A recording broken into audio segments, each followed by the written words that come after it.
A fé para crer nisso e receber isso é um dom de Deus, porque mortos não podem crer.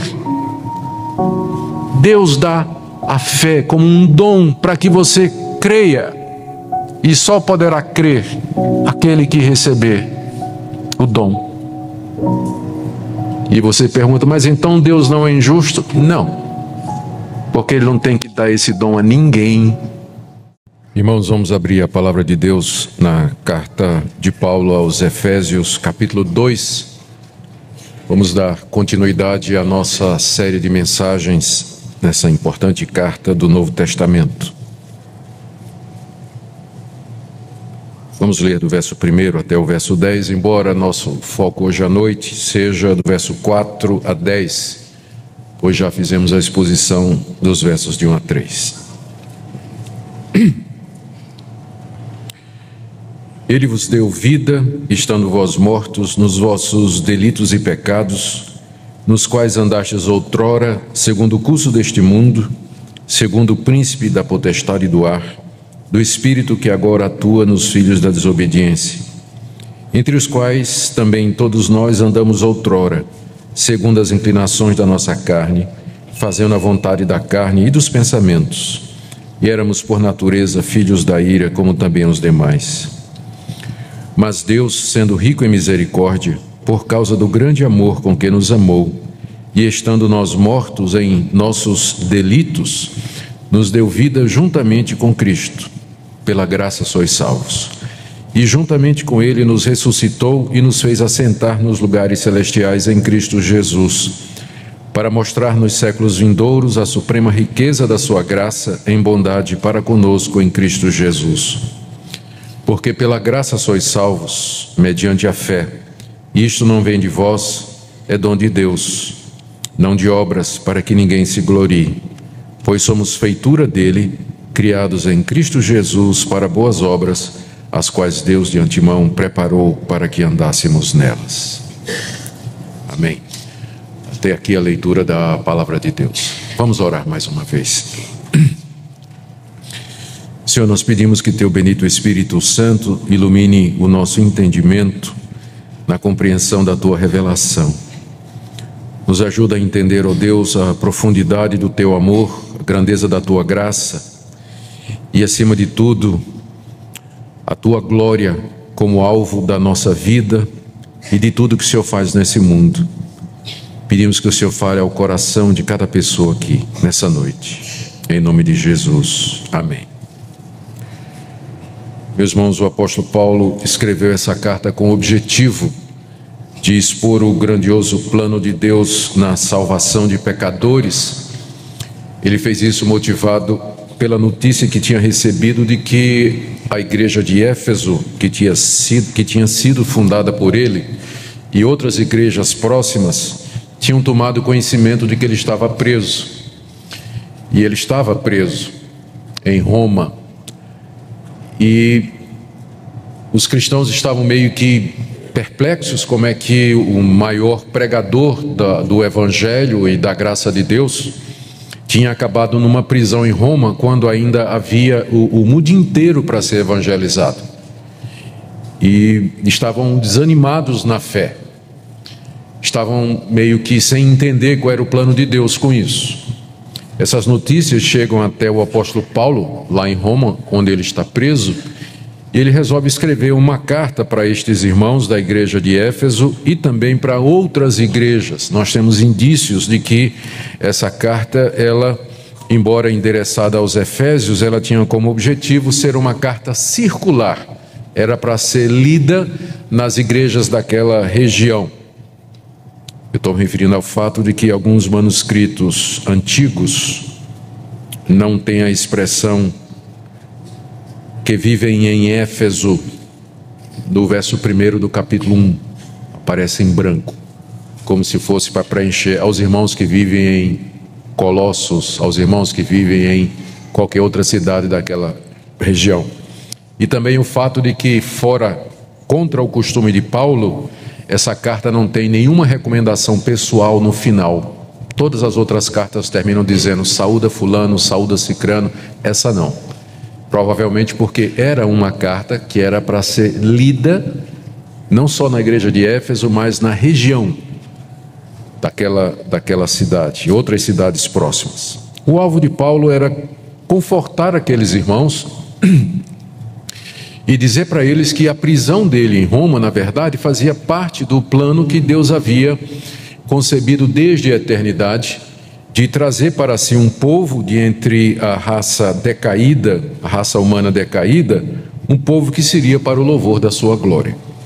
A prisão de Paulo fazia parte desse plano, no sentido de que Paulo estava preso porque ele estava anunciando aos gentios que o evangelho de Cristo também era para eles e não somente para os judeus. Ou seja, no cumprimento do dever, Paulo havia encontrado a prisão como lugar temporário.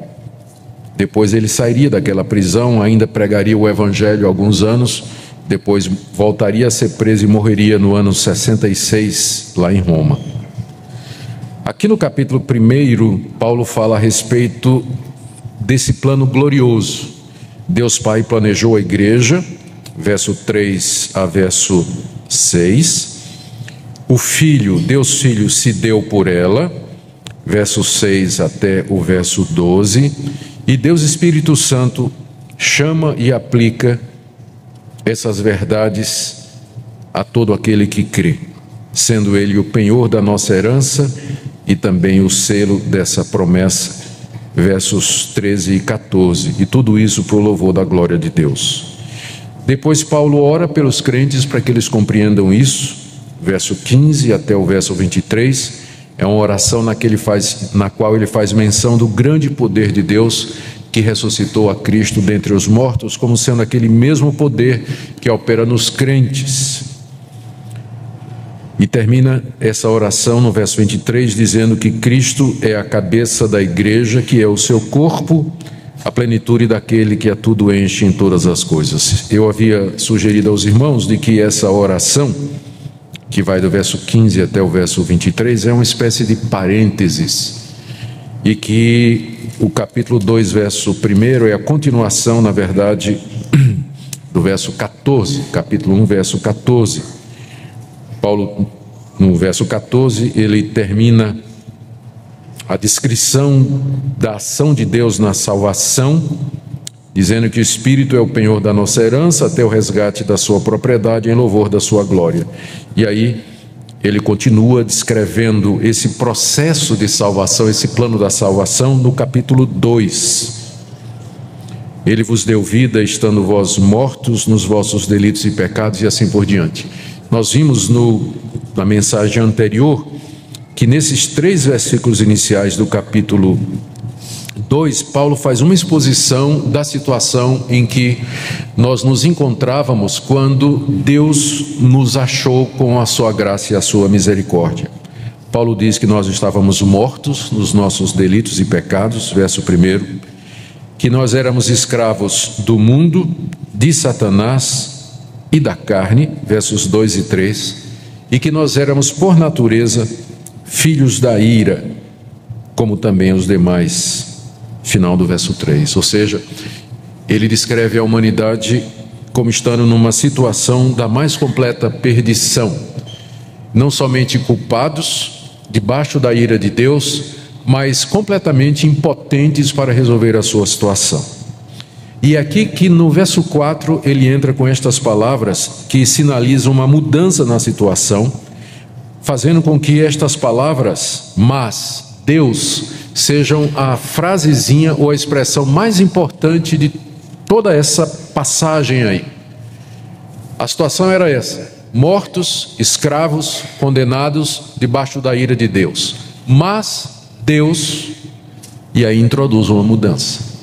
Então, nós podemos dizer que o Evangelho se resume a essas 2 palavras: mas Deus.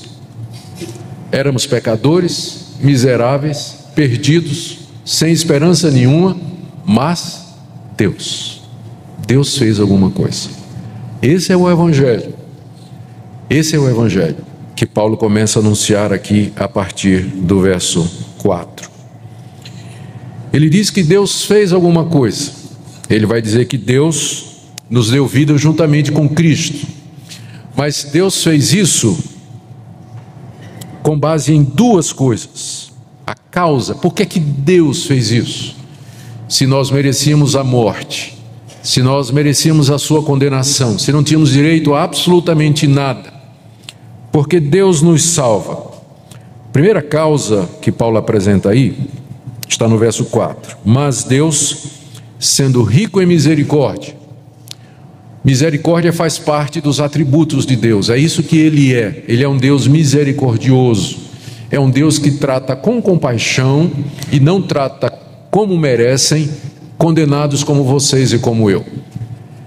Misericórdia é aquilo que Deus tem para com pecadores perdidos. Conta que Nicolau Copérnico, o famoso cientista, quando morreu, queria que se escrevesse na sua tumba o seguinte: não quero a graça dada a Paulo, não quero o favor feito a João, quero somente a misericórdia feita ao ladrão na cruz. É exatamente isso. Aquela misericórdia que Deus teve com aquele ladrão na cruz. Hoje estarás comigo no paraíso, apesar dele ser o que ele era.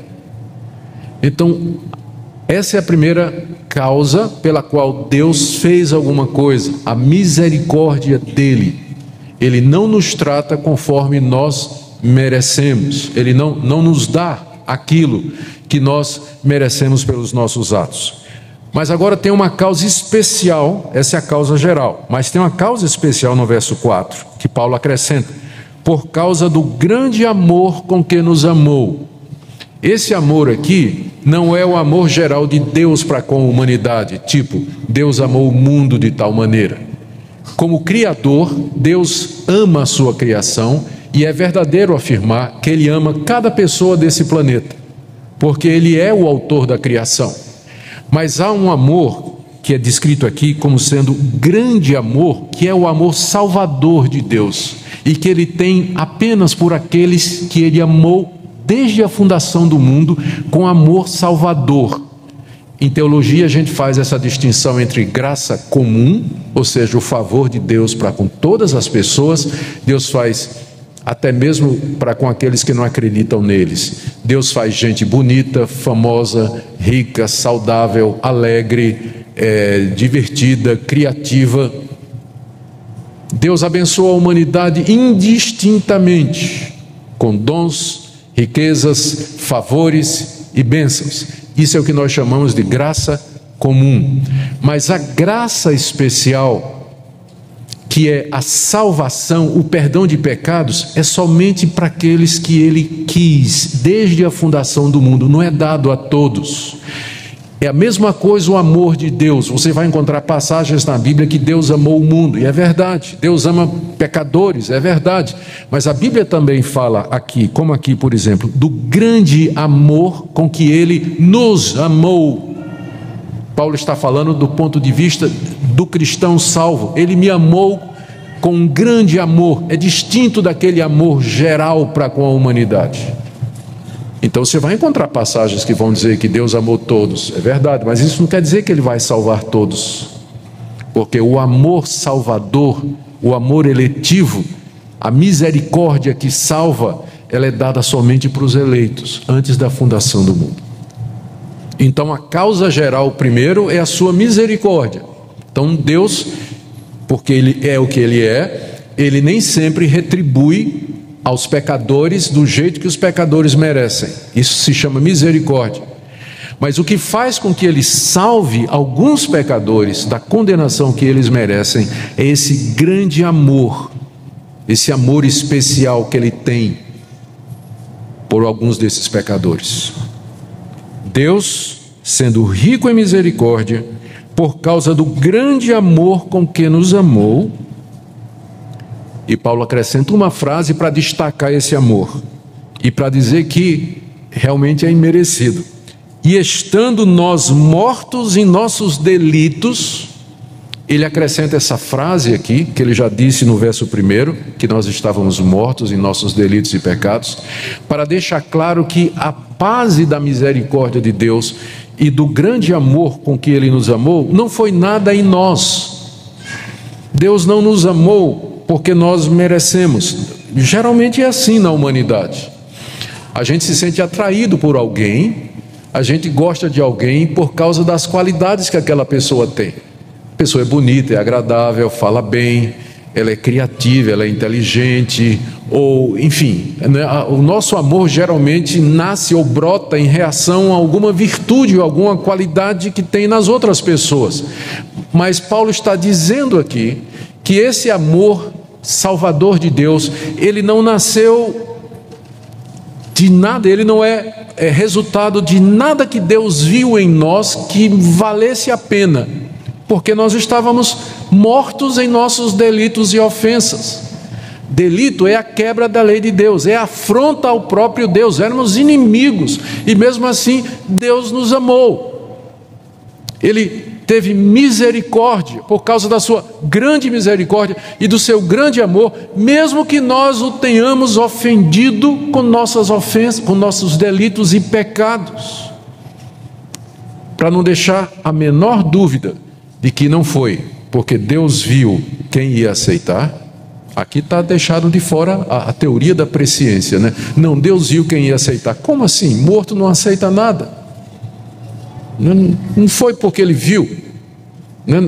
Aqui deixa de fora livre-arbítrio. Não, mas Deus me deu uma escolha e então eu usei esse meu livre-arbítrio para escolher. Morto não escolhe nada.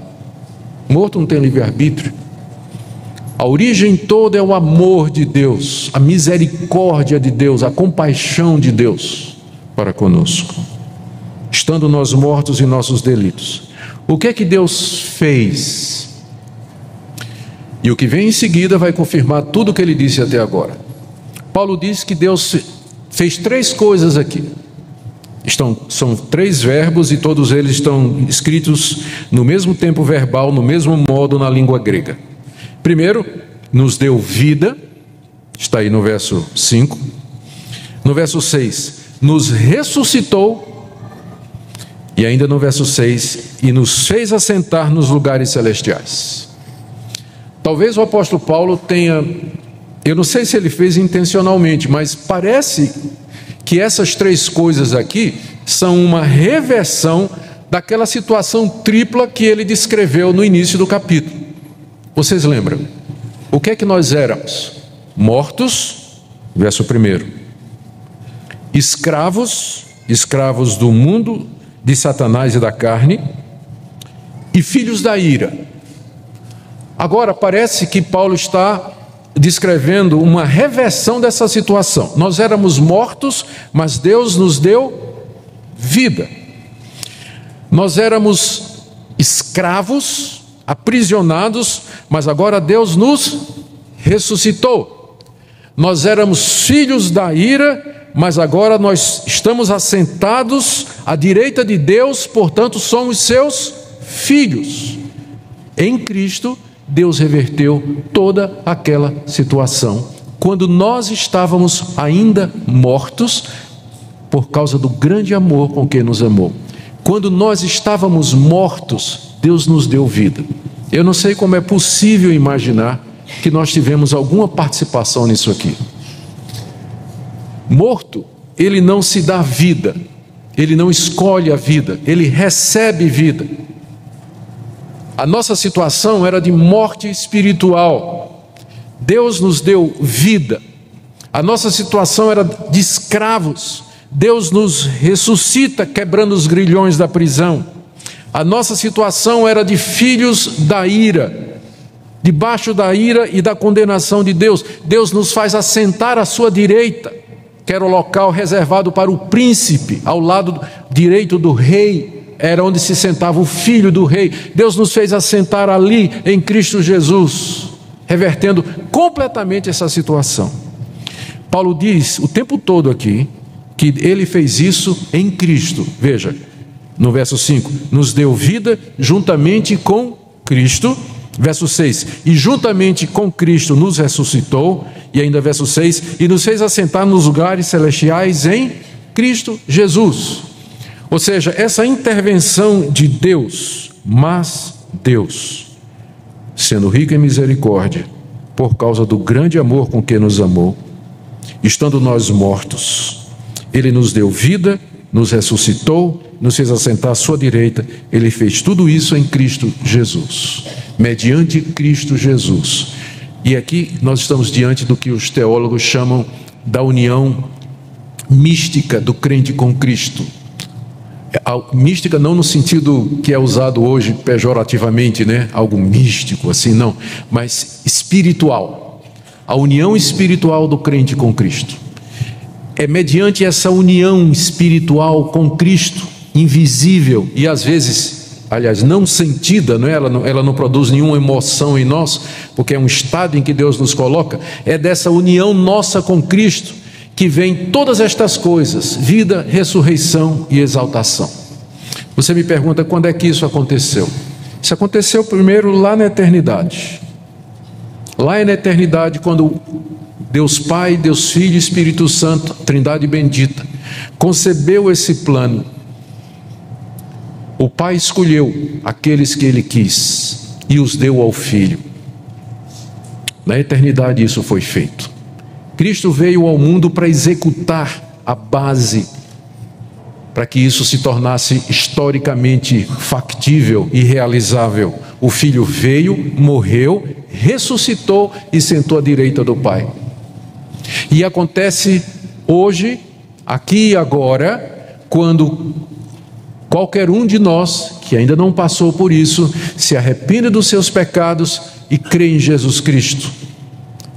Ele foi unido a Cristo em termos práticos, recebeu vida nova, está sentado à direita de Deus, ressurgiu dos mortos. A conversão é uma ressurreição espiritual.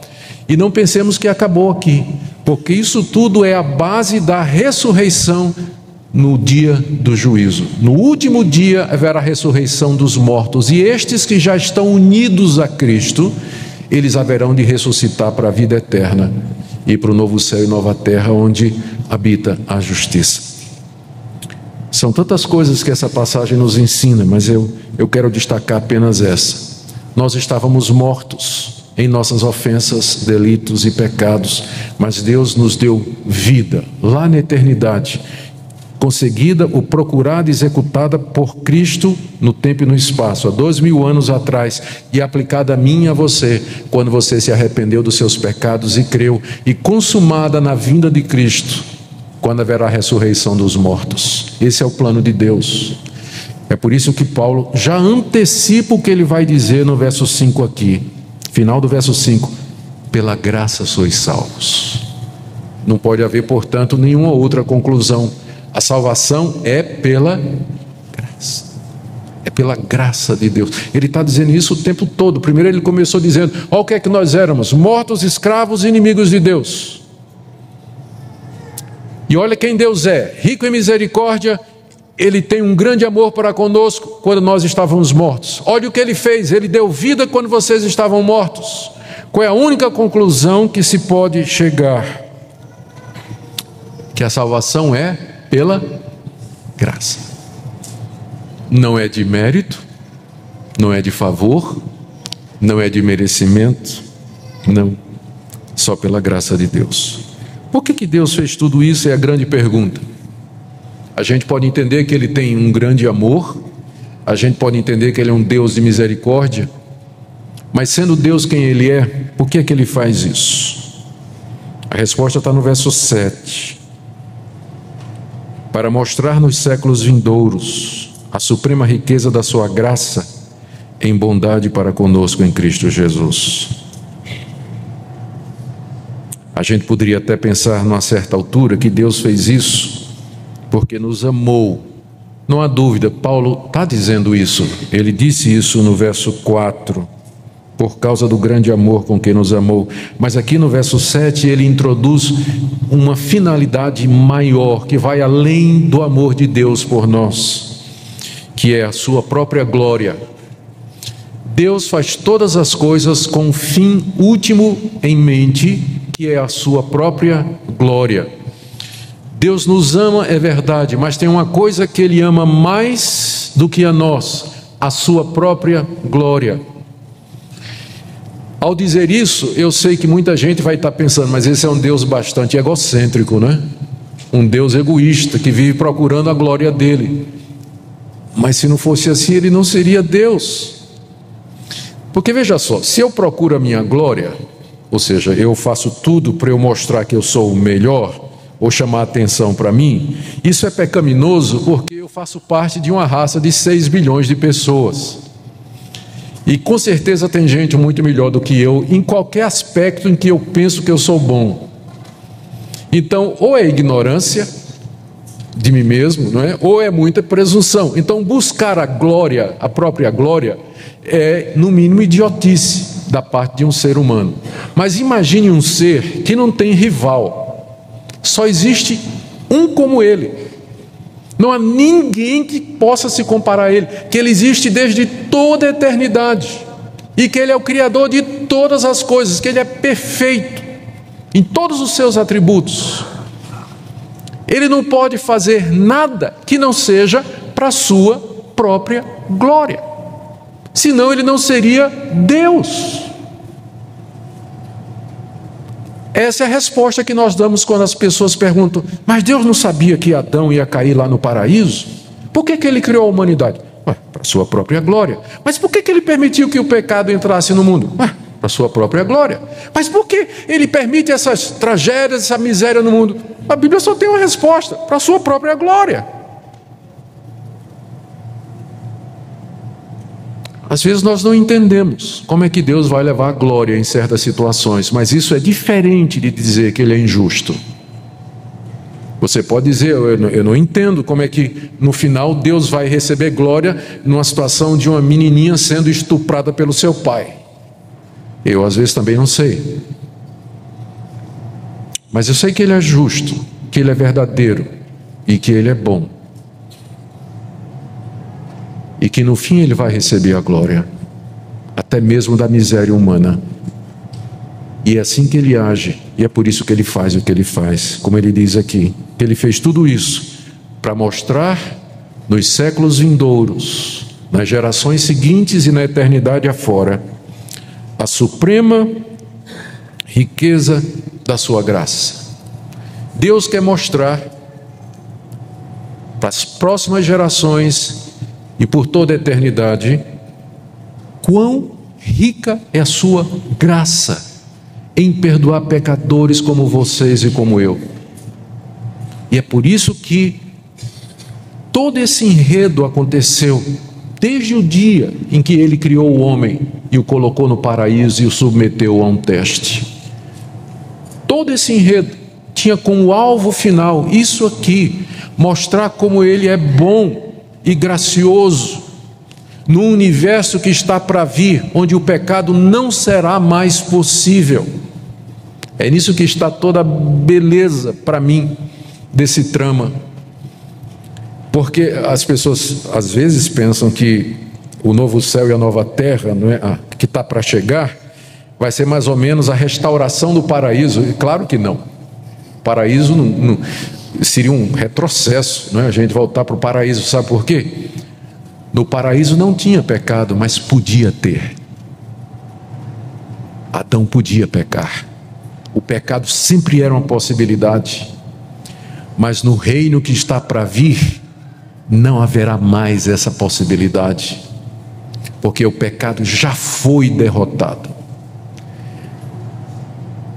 Para que isso acontecesse, era preciso todo esse trama, todo esse enredo do pecado entrar no mundo, a raça cair, Cristo vir e morrer para assegurar um novo céu, nova terra, um novo paraíso, onde não pode haver mais pecado, nunca mais. Por isso Paulo, quando termina a carta, capítulo 8 da carta aos Efésios, ele diz, aliás o capítulo 11, ele diz: "Ô profundidade da riqueza, quem pôde conhecer a mente do Senhor?" Ele quer mostrar nos séculos vindouros a suprema riqueza da sua graça em bondade para conosco em Cristo Jesus. E como é que isso vai ficar demonstrado? Paulo responde no verso 8: "Porque pela graça sois salvos." Como é que vai ficar claro que Deus é gracioso? Porque pela graça sois salvos, mediante a fé. E aqui ele diz de que maneira essa salvação nos alcança. A fé é a mão que se estende para receber gratuitamente esse perdão, essa misericórdia. E até esse erguer dessa mão é dom de Deus. Pela graça sois salvos mediante a fé. Isso não vem de vós. Isso aqui se refere ao antecedente à fé. Essa fé não vem de vocês, é um dom de Deus. Dom é uma dádiva, é um presente que Deus dá. A fé para crer nisso e receber isso é um dom de Deus, porque mortos não podem crer. Deus dá a fé como um dom para que você creia, e só poderá crer aquele que receber o dom. E você pergunta, mas então Deus não é injusto? Não, porque Ele não tem que dar esse dom a ninguém. Seria injusto se todos vocês merecessem. Se todos vocês merecessem um dom da fé e Deus só desse a 3, 4, 10, ele seria injusto, mas nenhum merece. Quem é que pode reclamar que Deus está sendo injusto? Ele não está tirando o direito de ninguém. Por isso a fé não é de todos. E você diz, mas como é que eu fico nessa situação? Eu quero crer. Eu quero ser salvo, eu quero perdão. Eu acho que só o fato de que você está clamando por isso já é uma prova de que Deus está trabalhando no seu coração. Venha então.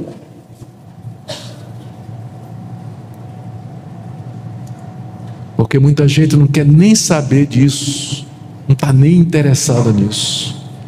Mas se no seu coração você diz, Deus, e se eu não for um desses? Deus, e se eu não tiver fé? Deus, e se eu não for perdoado? Eu penso que apenas aqueles que Deus vem trabalhando no coração é que vão sentir esse tipo de pensamento, ou ter esse tipo de atitude. E se você no seu coração está com essas dúvidas e esses questionamentos, venha. Jesus disse, aquele que vem a mim, de maneira nenhuma o lançarei fora. A fé é um dom precioso de Deus, mas ao mesmo tempo Ele diz, venha. Se você tem sede, venha. Se você tem fome, venha. Creia em mim. As conclusões que Paulo chega. Verso 8. Pela graça sois salvos mediante a fé. Isso não vem de vós, é dom de Deus. Portanto, verso 9. Não de obras, para que ninguém se glorie. Se a salvação dependesse de você, de uma atitude sua, o mínimo que fosse, você podia se gloriar. Gloriar significa você poderia tomar algum crédito. Imagina o céu, você lá batendo no peito e dizendo, eu estou aqui porque eu criei. Como se crer fosse uma virtude sua, uma decisão sua. Estou aqui porque eu criei, porque eu recebi, porque eu aceitei. Você estaria levando crédito por alguma coisa que Deus fez, e Deus não vai dividir o crédito com ninguém, porque, como eu disse, Ele é Deus, Ele faz tudo para a glória dEle, Ele não vai admitir concorrência. Ele não vai admitir concorrência. Portanto, não é pelas obras, para que ninguém se glorie. Pois somos, verso 10, feitura dele. A palavra feitura no grego, poema. Eu não sei se Paulo usou essa palavra intencionalmente, era uma palavra muito comum. Ele podia ter usado outra palavra aqui, mas ele usou exatamente a palavra de onde vem a nossa palavra em português, poema, uma poesia, uma composição artística, bonita, que impressiona, que emociona, que é gostoso de ouvir, um poema. Somos uma obra de arte de Deus, por assim dizer, criados em Cristo Jesus, para boas obras, as quais Deus de antemão preparou para que andássemos nelas. Duas coisas aqui. Primeiro, Paulo quer deixar claro de que mesmo que a salvação não é pelas obras, isso não quer dizer que os salvos não vão fazer boas obras, porque nós somos salvos para as boas obras, como ele diz aqui. Nós somos criados em Cristo Jesus para a prática de boas obras. As boas obras não são a causa da salvação, eu acho que está muito claro, mas elas são o resultado da salvação. O que é que nós vamos fazer aqui nesse mundo, uma vez que nós fomos salvos pela graça? Vamos praticar as boas obras. Que são as boas obras? Ora, são aquelas ordenadas por Deus. E onde é que eu vou encontrá-las? A Escritura está cheia delas. Está cheia delas. Você pode começar com os 10 mandamentos. Amar o seu próximo, zelar pelo nome dele, cuidar da saúde dele, preservar a vida dele, zelar pelo casamento do seu próximo. Você faz isso não cobiçando a mulher dele ou o marido dela, zelando pelo nome dele. Você faz isso não difamando ou caluniando. Você pode ajudar os necessitados. Tem tanta coisa que a Bíblia descreve como boas obras, mas nós vamos nos engajar nelas como resultado inevitável de quem foi salvo pela graça. Essa é a primeira coisa que Paulo diz aqui. A segunda é para não deixar a menor dúvida de que a glória de Deus. Ele disse que Deus preparou inclusive estas obras. Deus de antemão preparou para que nós andássemos nelas. Até as boas obras que nós fazemos, nós não podemos tomar o crédito para nós. Nós não podemos tomar o crédito para nós da salvação, e nem depois de salvos das coisas que nós fazemos, porque até isso é tudo pela graça de Deus. Queridos, que conclusões nós tiramos aqui? Nós podemos tirar algumas conclusões. Primeiro, que aqueles que nos ensinaram desde os tempos bíblicos que a salvação é um dom de Deus, e essa é uma longa tradição histórica que começa com os pais da igreja, que vem por Agostinho, passa por João Calvino, os puritanos, e chega aos nossos dias. Nós chamamos do cristianismo histórico, e depois do século XVI, o cristianismo reformado. Nós cremos que essa é a posição mais correta, ou seja, que nós somos totalmente depravados, pecadores indignos, e a salvação é pela graça, é um dom de Deus, não é qualquer merecimento nosso. Mas dito isso, nós temos que nos lembrar que isso não significa que nós temos que ficar parados,